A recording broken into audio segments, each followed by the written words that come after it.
দীর্ঘ 10 বছরের সংস্কার কাজ শেষ হলেও ব্রিটিশ রাজা তৃতীয় চার্লস আর ফিরছেন না বাকিংহাম প্যালেসে। প্রায় 2 শতাব্দীর ঐতিহ্যে বড় পরিবর্তনের এই সিদ্ধান্তের পাশাপাশি প্রথমবারের মতো প্রকাশ করা হয়েছে চার্লসের কর পরিশোধের তথ্য। 2024-25 অর্থ বছরে 1,29,00,000 পাউন্ড কর পরিশোধ করেছেন তিনি।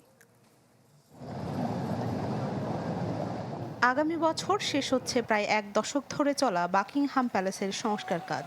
তবে সংস্কার শেষ হলেও ঐতিহাসিক এই প্রাসাদে স্থায়ীভাবে বসবাস করবেন না ব্রিটিশ রাজা তৃতীয় চার্লস। রাজপ্রাসাদের ঘোষণা অনুযায়ী তিনি আগের মতোই লন্ডনের ক্লারেন্স হাউসে থাকবেন।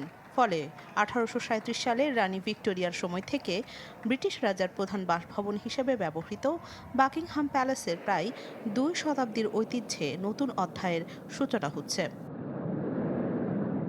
চার্লস না থাকলেও বাকিংহাম প্যালেসের গুরুত্ব কমবে না বলছেন রাজপ্রাসাদের কর্মকর্তারা।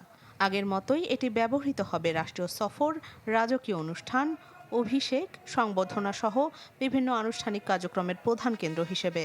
আর ব্রিটিশ রাজার জন্য সংরক্ষিত থাকবে কিছু কক্ষ, যাতে প্রয়োজনে তিনি সেখানে অবস্থান করতে পারবেন। এদিকে রানী দ্বিতীয় এলিজাবেথের মৃত্যুর পর রাজপরিবারের ব্যয় ও অর্থনৈতিক বিষয় নিয়ে সমালোচনা বাড়তে থাকায় আরও স্বচ্ছতা নিশ্চিতের প্রতিশ্রুতি দিয়েছে রাজপ্রাসাদ। এর অংশ হিসেবে প্রথমবারের মতো প্রকাশ করা হয়েছে রাজা চার্লসের কর পরিশোধের তথ্য। 2024-25 অর্থ বছরে তিনি 1,29,00,000 পাউন্ড কর পরিশোধ করেছেন, যা রাজা তৃতীয় চার্লসকে যুক্তরাজ্যের সর্বোচ্চ করদাতাদের মধ্যে অন্যতম হিসেবে নতুনভাবে আলোচনায় এনেছে।